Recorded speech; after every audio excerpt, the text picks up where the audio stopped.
মাছের মাথা দিয়ে তো অনেক কিছুই ট্রাই করে দেখলেন, যেমন মাছের মাথা দিয়ে মুড়ি ঘন্ট, মাছের মাথা দিয়ে ডাল। তবে আজকের রেসিপিটা কিন্তু পুরোপুরি অন্যরকম, মাছের মাথা দিয়ে খিচুড়ি। তাই প্রথমেই মাছের মাথাটাকে ভালোভাবে ভেজে নেওয়া হলো, আর এই দিকে কেটে নেওয়া হয়েছিল আলু, আর গ্রেট করে নেওয়া হয়েছিল আদা। চাইলে আদাটাকে বেটে নিতেও পারে। এবার কড়াইয়ের মধ্যে তেল গরম হয়ে গেলে এর মধ্যে দিয়ে দেওয়া হলো কেটে রাখা আলুটাকে, আর একে একে দিয়ে দেওয়া হলো লবণ, হলুদ, গ্রেট করে রাখা আদা আর চিড়ে রাখা কাঁচা লঙ্কা। আগে থেকে কিন্তু মাছের মধ্যে ফোড়ন দিয়ে মাছের মাথাটাকে ভেজে নেওয়া হয়েছিল, জিরে ফোড়ন দিয়ে মাছটাকে ভেজে নেওয়া হয়েছিল, তাই এখানে আর কোনো রকম ফোড়ন দেওয়া হয়নি। এরপর আলুটাকে কিন্তু বেশ সুন্দর করে ভালোভাবে ভেজে নিতে হবে। আলু ভাজা হয়ে গেলে এরপর এর মধ্যে দিয়ে দিতে হবে একটুখানি কাশ্মীরি লাল লঙ্কার গুঁড়ো, তাতে রঙটা কিন্তু ভীষণ ভালো হবে। আর এই দিকে গোবিন্দভোগ চালটাকে আগে থেকে ধুয়ে ভিজিয়ে রাখা ছিল। আলু ভাজা হয়ে গেলে এরপর এর মধ্যে দিয়ে দিতে হবে চালটা আপনারা পরিমাণ বুঝেই দিয়ে দেবেন। এরপর এর মধ্যে ভালোভাবে দিয়ে এটাকে কিন্তু সুন্দর করে কষিয়ে নিতে হবে বেশ অনেকটা সময় ধরে, মানে চালটাকেও ভেজে নিতে হবে সুন্দর করে। আপনারা অবশ্যই একবার এই রেসিপিটা ট্রাই করে দেখবেন, খেতে কিন্তু ভীষণ ভীষণ ভালো লাগে। আর আমার চ্যানেলে এইরকম সুন্দর আর সহজ রেসিপিগুলো দেখতে হলে অবশ্যই কিন্তু চ্যানেলটিকে সাবস্ক্রাইব করে আমার পাশে থাকতে হবে, আর ফেসবুক থেকে দেখে থাকলে পেজটিকে অবশ্যই ফলো করতে হবে।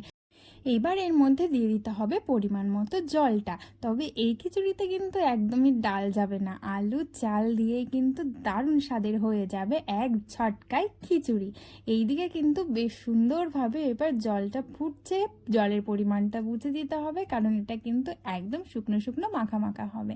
এরপর এর মধ্যে দিয়ে দেওয়া হলো মাছের মাথাটাকে কিন্তু অবশ্যই ভেঙে নিতে হবে, তাতে মাছের মাথাটা সুন্দরভাবে মিশে যাবে আর খেতে লাগবে বেশ ভালো। মানে এক এক বাইট করে মুখে দেবেন আর মাছের মাথাটা মুখে পড়বে, বেশ ভালো লাগবে।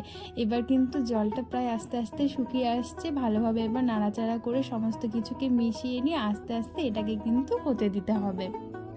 চাল ডাল মিশিয়ে খিচুড়ি হলেও কিন্তু আজকে আমাদের এই রেসিপিটাতে ডাল নেই, ডাল ছাড়াই হচ্ছে আজকের এই খিচুড়ি রেসিপিটা। এরপর কিন্তু একে একে দিয়ে দিতে হবে কিন্তু সব রকমের গুঁড়ো মশলাগুলো, যেমন এর মধ্যে দিয়ে দেওয়া হয়েছিল জিরের গুঁড়ো, ধনের গুঁড়ো, আর দিয়ে দেওয়া হয়েছিল গরম মশলার গুঁড়ো। আবার সব কিছুর মধ্যে সুন্দরভাবে ভালোবাসা তৈরি করে দিতে হবে, তাই সব কিছুকে সুন্দর করে নিতে হবে মিশিয়ে।